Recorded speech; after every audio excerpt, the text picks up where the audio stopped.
Hello. My name is Stephen Hawking, physicist, cosmologist, and something of a dreamer. Although I cannot move, and I have to speak through a computer, in my mind. Eu sou livre. Livre para explorar as grandes questões do universo. Como esta. Existe um sentido para a vida? Há uma razão para existirmos aqui, no nosso pálido e precioso mundo? Para descobrirmos, temos que nos perguntar o que significa estar vivo. Pensar. E ser humano, até os limites da própria realidade. Check it out. Stephen Hawking, o grande projeto. O sentido da vida. We humans are a curious species. We wonder. We seek answers. So can we answer the greatest question of all? Is there a meaning to life?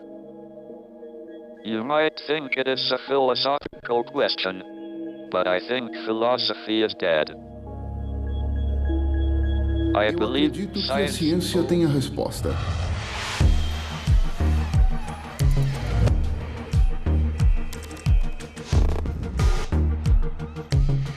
A ciência mudou tudo.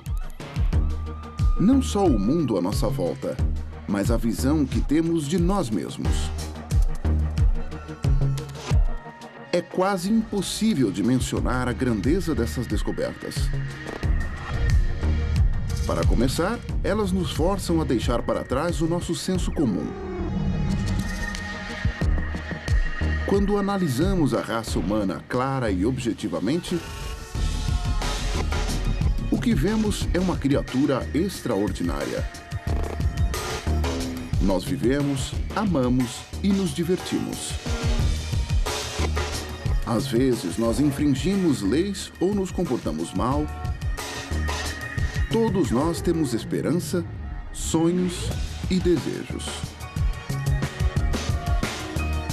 Mas a primeira coisa que devemos aceitar em nossa busca no sentido da vida é que tudo isso nada mais é do que física.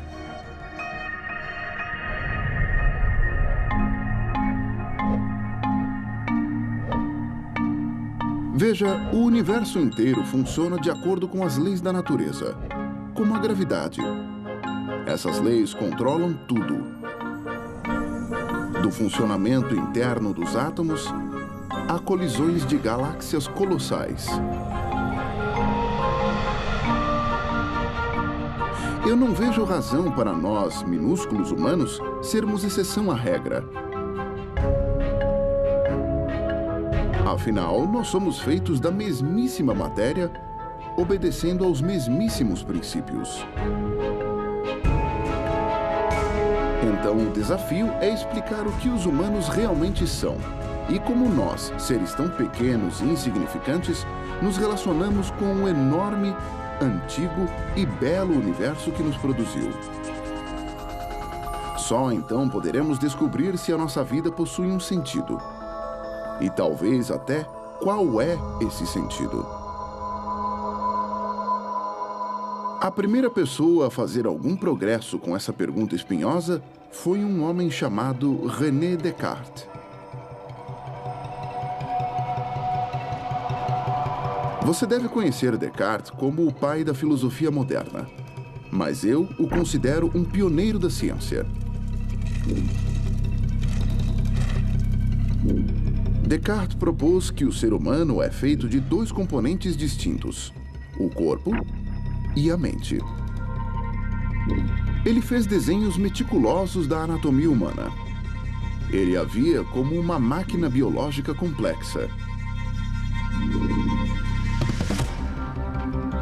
Mas ele estava certo de que a mente era diferente. E provou isso com um experimento mental simples. Ele tentou imaginar que não tinha corpo físico, como se estivesse flutuando, como um fantasma.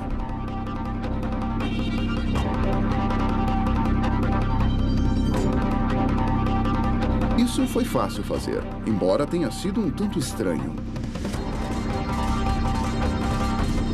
Então, ele tentou imaginar como seria não ter uma mente. Mas ele não conseguiu.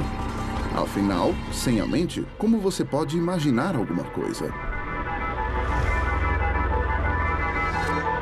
Ele resumiu a experiência com uma frase bastante elegante: penso, logo existo. Ele acreditava que a mente e o corpo eram coisas fundamentalmente diferentes. Descobrir como elas se interligam seria o próximo passo para encontrarmos uma base científica para o sentido da vida. Aqui, igualmente, Descartes estava bem à frente de seu tempo. Ele sugeriu que a mente estava conectada ao corpo pelo corpo pineal, uma pequena glândula no topo da espinha dorsal. Embora não estivesse 100% certo, Descartes chegou bem perto. Hoje sabemos que a mente consciente é criada pelo cérebro como um todo. Um órgão com uma complexidade tão estupenda que me deixa atordoado.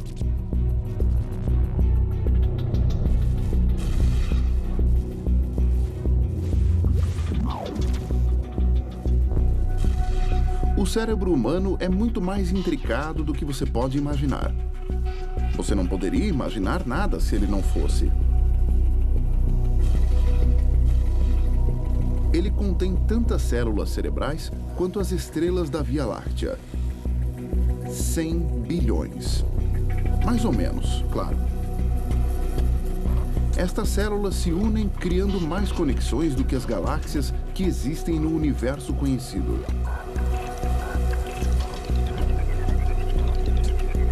Pode parecer que estudar o cérebro é um trabalho para a neurociência. Mas como o cérebro é governado por forças fundamentais, forças como o eletromagnetismo, então o ato de pensar por si só tem a ver com a física, a veloz e complexa física.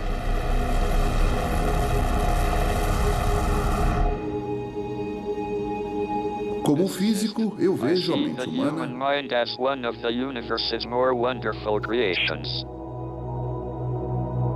It's understanding how the mind is aware of that universe that will lead us to finding out whether there is meaning to it all.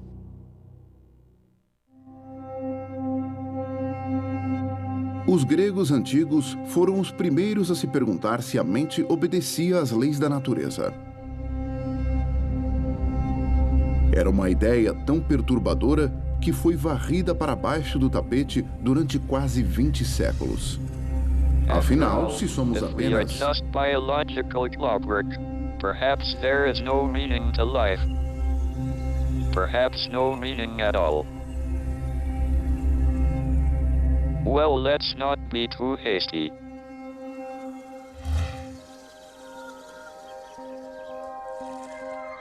Pegue uma cena típica aqui em Cambridge. 3 pessoas fazendo um passeio agradável pelo rio Cam, que serpenteia entre as casas. Estas pessoas, cujos corpos são controlados pelo cérebro, podem interagir umas com as outras, apreciar umas às outras, e também a paisagem.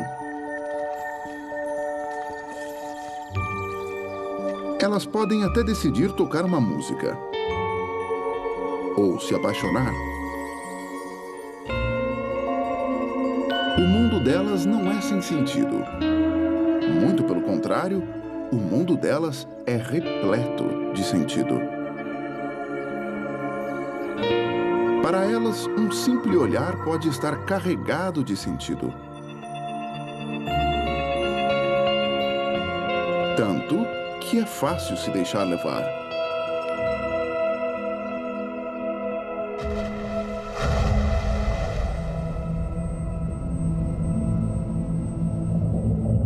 Então, descobrir onde está o sentido é um problema da ciência. E somos obrigados a nos perguntar por que temos consciência, afinal. Chegamos a uma das maiores teorias da ciência, a evolução. Nós sabemos que toda a vida na Terra evoluiu de moléculas complexas chamadas aminoácidos. Essas moléculas colidiram ao acaso para criar os primeiros seres vivos simples. Durante bilhões de anos, essas formas de vida foram ficando cada vez mais sofisticadas, até que, por fim, criaturas complexas, multicelulares, animais com cérebro, chegaram. Animais complexos precisam de cérebro para processar grandes quantidades de informação. Eles precisam ser capazes de reagir ao mundo que os rodeia e até de planejar ações. Quanto mais consciente um animal for sobre o seu ambiente, mais bem-sucedido ele será. Por fim, essa consciência tornou-se tão sofisticada que um animal tornou-se consciente de si próprio. E é isso que nós somos. Animais com autoconsciência. Animais que a evolução equipou com a capacidade de ter consciência. Mas como isso é possível? Como pode uma estrutura biológica possuir a capacidade de pensar, de sentir, de atribuir sentido às coisas? As respostas não são fáceis. Mas há teorias de como a consciência pode ter surgido.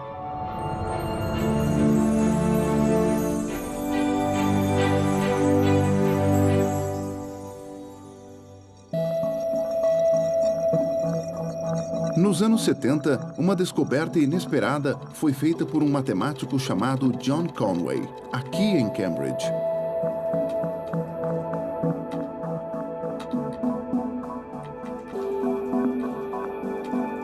Ele inventou o chamado jogo da vida, uma simulação simples que mostra como uma coisa complexa como a mente pode surgir a partir de regras básicas.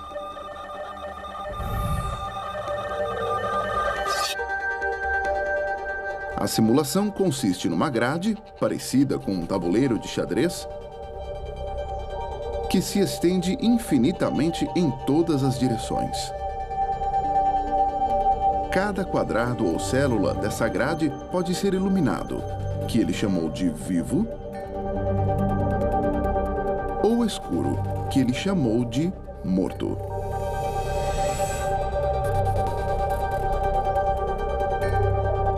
Se uma determinada célula está viva ou morta, depende do que está acontecendo nas 8 células que a cercam.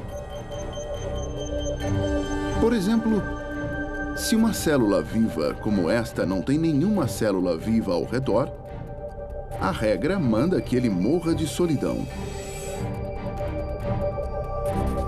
Se uma célula viva estiver cercada de mais que 3 outras células vivas, ela também morrerá, por superlotação.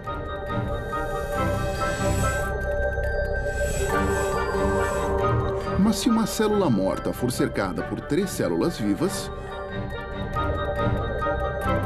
ela ascende ou nasce. Quando você estabelece o estado inicial das células vivas e deixa a simulação ocorrer, essas regras simplesmente determinam o que acontecerá no futuro.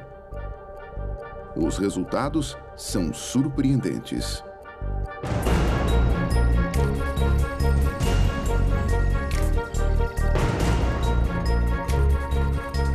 Conforme o programa progride, formas aparecem e desaparecem espontaneamente. Muitas formas se movimentam pela grade, batendo umas nas outras. Há toda uma série de objetos, espécies, que interagem. Algumas podem até se reproduzir, exatamente como a vida no mundo real. Estas propriedades complexas emergem de leis simples, que não contêm conceitos como movimento e reprodução. É possível imaginar que uma coisa como o jogo da vida, com algumas regras básicas, tenha produzido características altamente complexas. Talvez até a inteligência.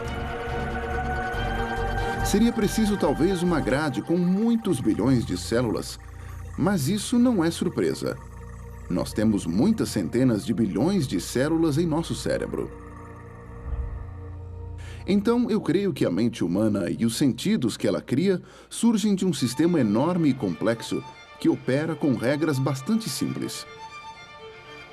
O que significa que Descartes tinha razão. O corpo e a mente são mesmo diferentes. O corpo e o cérebro são feitos de matéria física. A mente é um produto do estado mutável dessa matéria.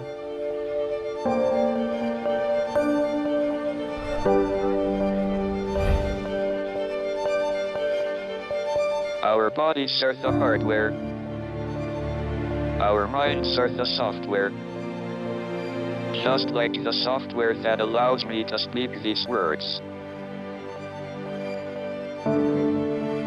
But this does pose a problem.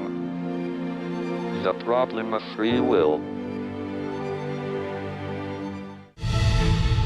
When I was a young man, my father wanted me to become a doctor like him, but I chose to study physics instead. Looking back, I'm pleased, because as things worked out, I would have made a pretty useless doctor. Então eu fiz a escolha certa. Mas será mesmo que eu escolhi?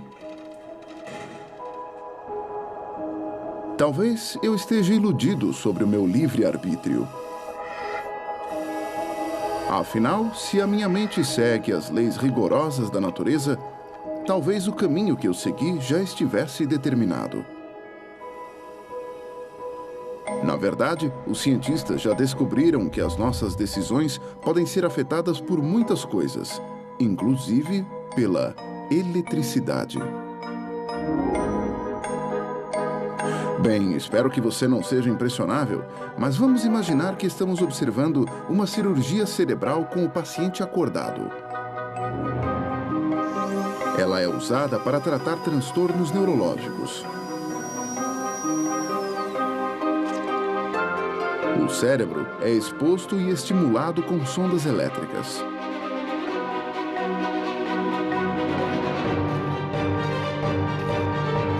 A vontade de mexer um pé, uma mão ou o rosto pode ser provocada eletricamente ao estimularmos determinadas regiões do cérebro. Basta uma descarga de cerca de 3,5 volts no local certo. O paciente pode pensar que ele tomou a decisão, mas, na verdade, o cirurgião decidiu por ele. Nós podemos imaginar um futuro onde a tecnologia avançada possa permitir que um médico controle os pensamentos do paciente, talvez até fazendo com que ele se apaixone.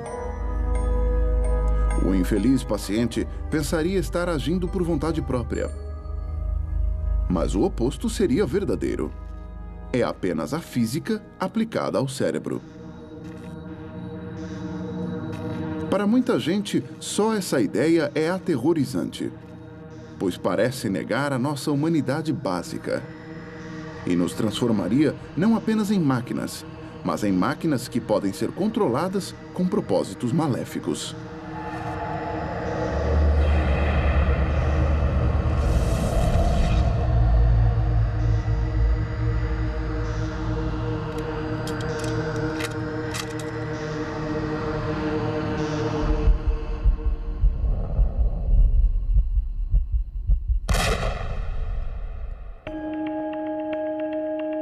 Então, talvez eu não tenha realmente escolhido entre a física e a biologia. Talvez as leis da física tenham determinado a minha carreira. Bem, não necessariamente. A previsibilidade nem sempre é uma consequência das leis da natureza. É difícil predizer o resultado de um jogo de dados, mesmo que ele seja pura física. Se imaginarmos um sistema realmente complexo, a previsibilidade torna-se impossível. Para ver um sistema assim, basta você olhar lá fora.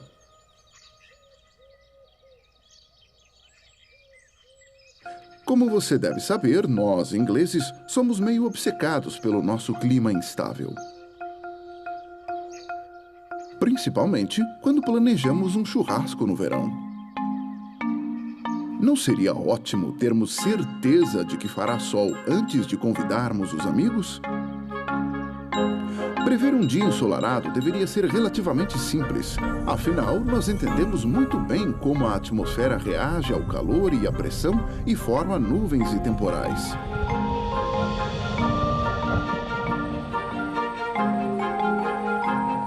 Porém, não importa o quanto tentemos computar todos os detalhes, é impossível dizer exatamente como o clima estará num determinado local e momento.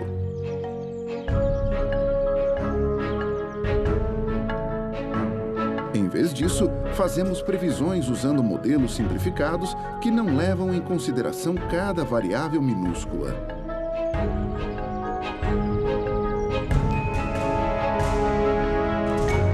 Mas as variáveis minúsculas podem ter grandes consequências.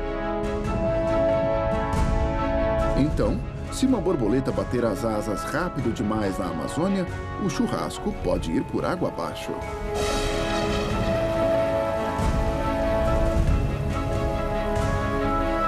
É um sistema complexo.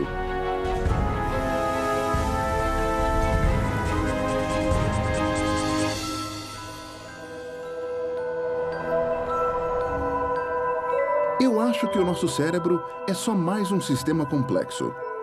Como a atmosfera da Terra, nós obedecemos às leis da física. Mas somos impossíveis de predizer. A mente é como o clima dentro da nossa cabeça. Livre-arbítrio é só o nome que damos ao processo que ocorre quando esse sistema altamente complexo faz uma escolha. Eu vou tentar explicar.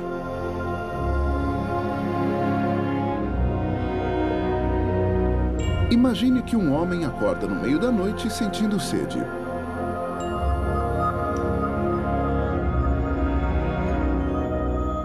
Digamos que eu esteja certo sobre a mente humana e que o cérebro deste homem esteja funcionando de acordo com as leis da natureza.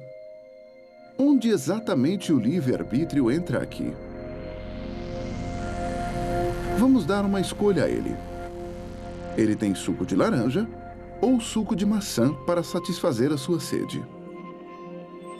Quando ele cheira o suco de maçã, uma tempestade de neurônios é ativada e uma memória surge.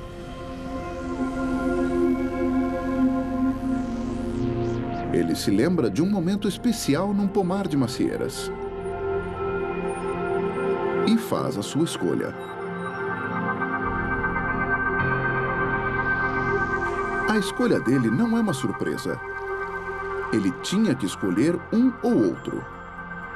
Ele escolheu, e é isso que chamamos de livre-arbítrio. Mas ele ainda é um assunto da física. Pensando agora, certamente eu escolhi ser físico.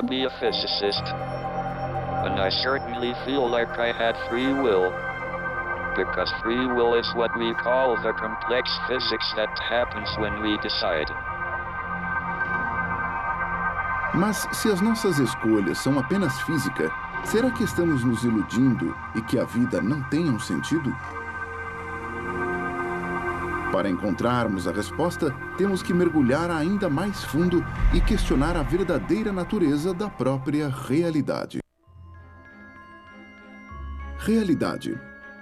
A maioria de nós compartilha a ideia comum do que é a realidade. O mundo à nossa volta existe independentemente de nós.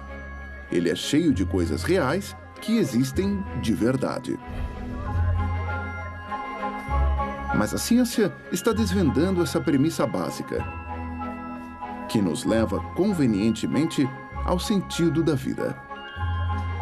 Observe essa garotinha aqui que caminha por uma feira movimentada em Monza, na Itália.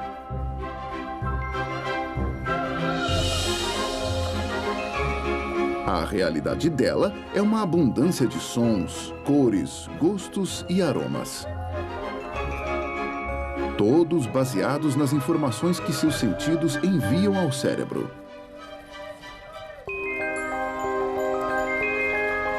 Mas se aceitarmos que a mente é como um sistema meteorológico dentro do cérebro, governado pela física, porém imprevisível, a própria realidade começa a ruir.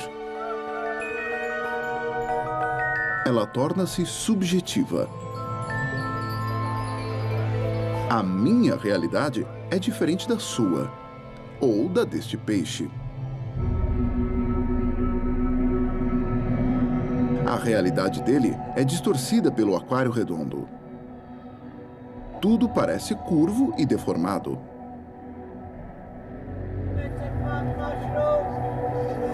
Em Monza, eles consideram tão cruel manter um peixe numa realidade tão distorcida que proibiram os aquários redondos.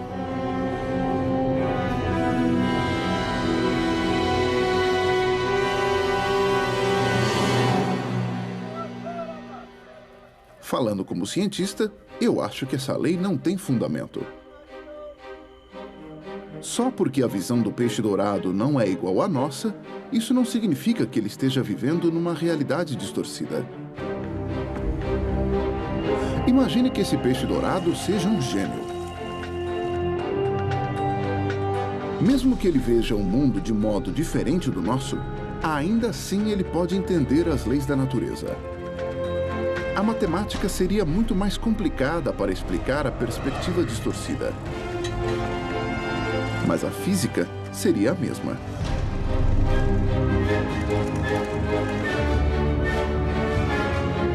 Se esse peixinho inteligente pudesse descobrir a velocidade com que a motocicleta do policial avança, ele poderia calcular a trajetória exata e o momento exato para escapar.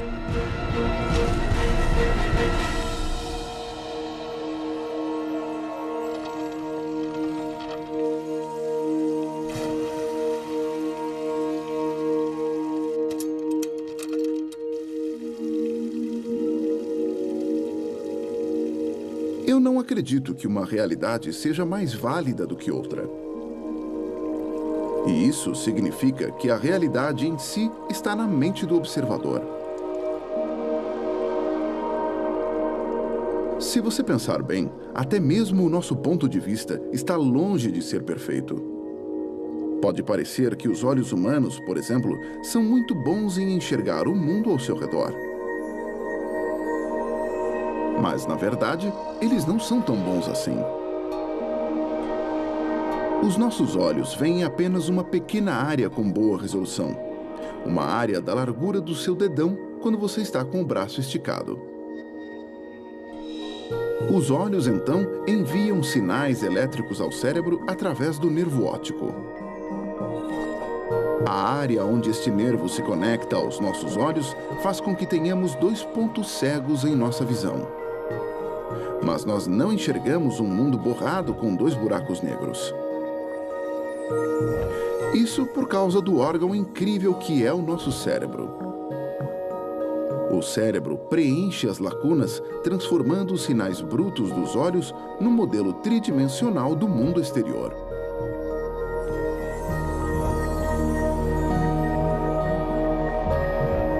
E são esses modelos mentais que nós chamamos de realidade.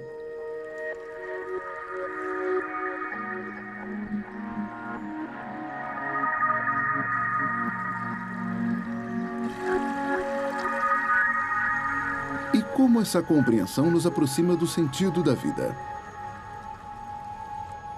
Bem, a princípio pode parecer uma má notícia. Se a realidade é apenas um modelo em cada cérebro individual, onde pode estar o sentido? E mais, será que existe de fato uma realidade lá fora?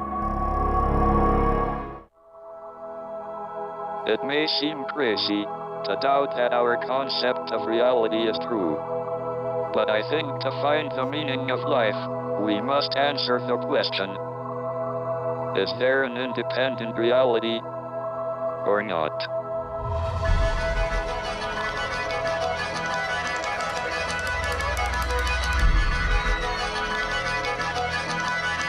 Imagine uma cena saída de um filme de ficção científica.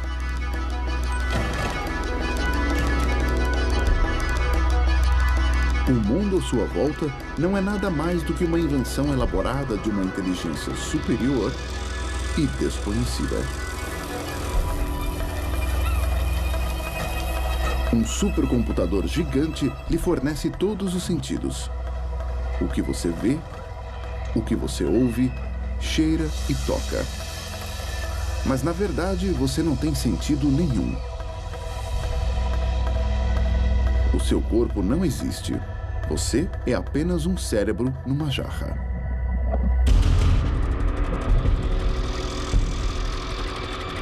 Isso pode soar bizarro, mas é uma hipótese científica genuína e chama-se teoria da simulação. Até onde sabemos, cada uma das nossas realidades percebidas é simplesmente inserida em nós por um supercomputador todo-poderoso. E a simulação é tão perfeita que nós sequer percebemos. Mas eis o ponto crucial. Isso não importa. É como disse Descartes. Nós pensamos, logo existimos. O hambúrguer pode ser apenas um código de computador.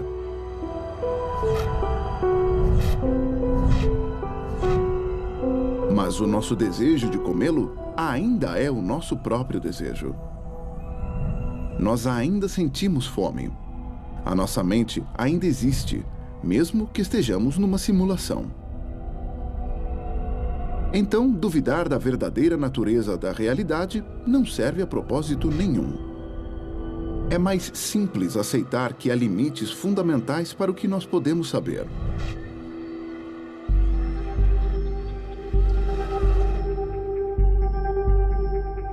Pegue esta mesa, por exemplo. Como você sabe se a mesa ainda existe quando você sai da sala e não pode mais vê-la?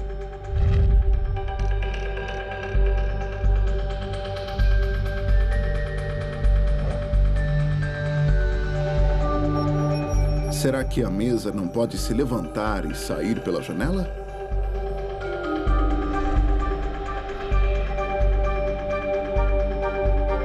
Ela poderia fazer uma visita à Estação Espacial Internacional. Talvez ela pudesse voar até a Lua.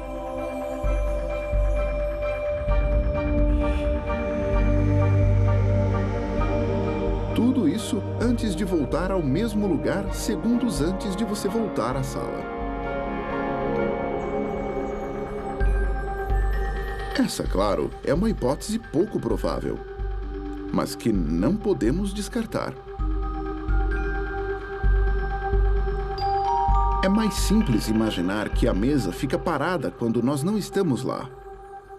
É o nosso modelo de realidade mais adequado.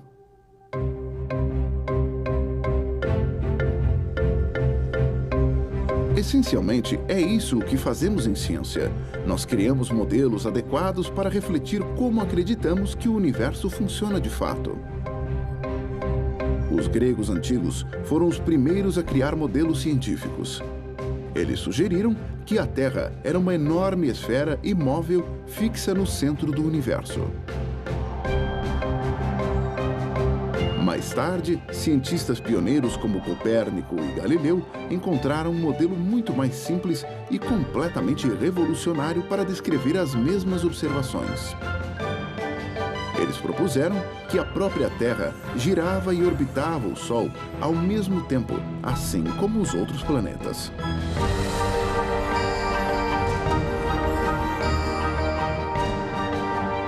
Mas nenhum dos dois pode ser considerado verdadeiro, porque, como todos os modelos, estes são apenas modelos no nosso cérebro, que se adequam à realidade que percebemos. verdade, os físicos estão sempre criando modelos cada vez mais sofisticados. E a verdade desses modelos é impossível de ser estabelecida. Um bom exemplo disso surgiu nos anos 60, quando os físicos desenvolveram a teoria das minúsculas partículas de matéria chamadas de quarks. Esses quarks foram apontados como os blocos de construção da partícula subatômica chamada de próton. Essa teoria ou modelo sugeria que os quarks são unidos por uma força que fica maior conforme você tenta separá-los. Como se os quarks estivessem amarrados por minúsculos elásticos. Esse modelo também sugeria ser impossível alguém enxergar um único quark isolado. A princípio, as pessoas foram céticas. Se algo, por sua própria definição, não pode ser visto, como sabemos que ele existe? Faz sentido dizer se os quarks são verdadeiros ou não?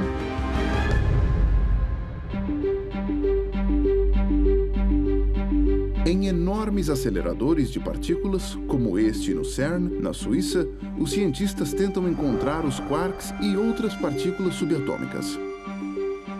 Ao colidirmos prótons em velocidades altíssimas, podemos estudar o comportamento das menores partículas da natureza. E embora não tenhamos observado os quarks diretamente, conseguimos evidências do comportamento das partículas previsto no modelo dos quarks. Então, os quarks existem? A resposta é, eles existem apenas...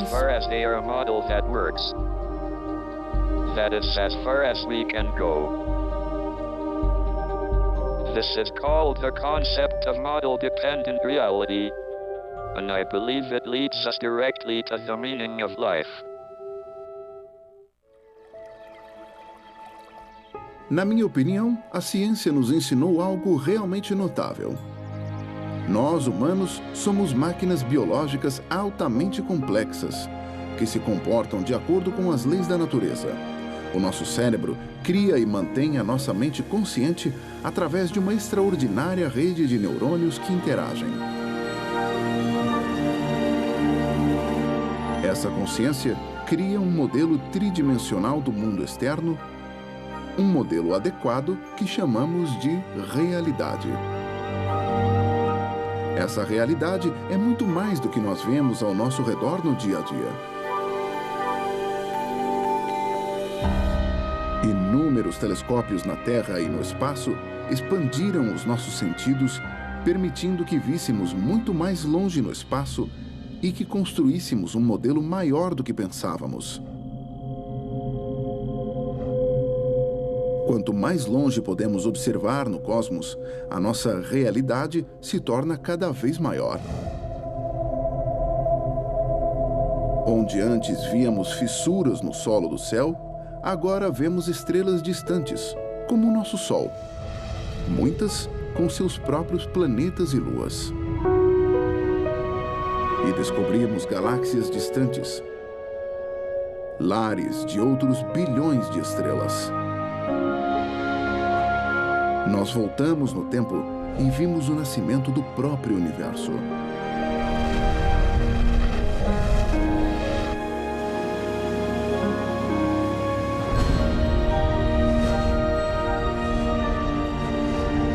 Tudo isso, toda a história dos 13 bilhões e 7 milhões de anos do universo, existe como modelo dentro das nossas mentes.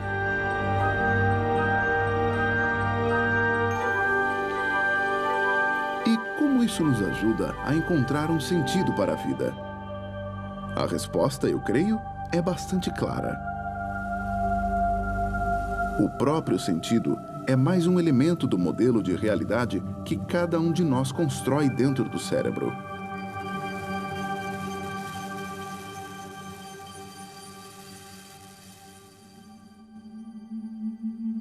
Observe esta mãe com seu filho. Cada um deles cria suas próprias bolhas de realidade em sua mente consciente. A criança pode criar um modelo mental detalhado do seu ambiente. Embora não entenda totalmente o fato de estar no 5º andar.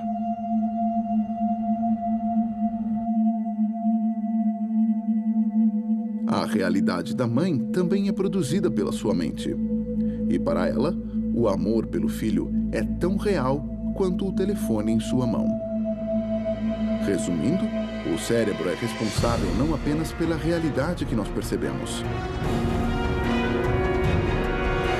mas também pelas nossas emoções e significados.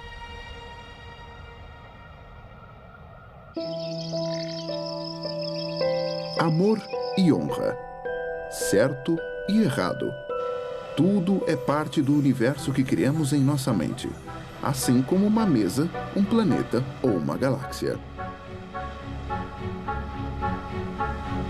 É realmente notável que o nosso cérebro, que é essencialmente uma coleção de partículas que obedecem às leis da física, tenha essa maravilhosa capacidade de não apenas perceber a realidade, mas também de lhe dar um sentido.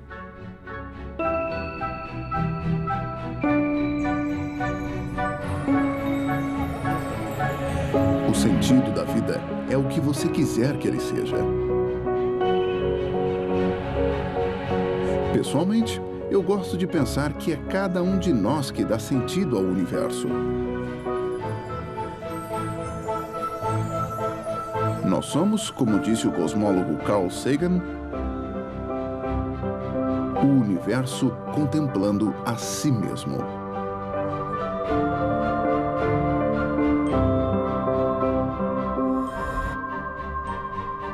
Meaning can only ever exist within the confines of the human mind. And in this way, the meaning of life is not somewhere out there, but right between our ears. In many ways, this makes us the lords of creation.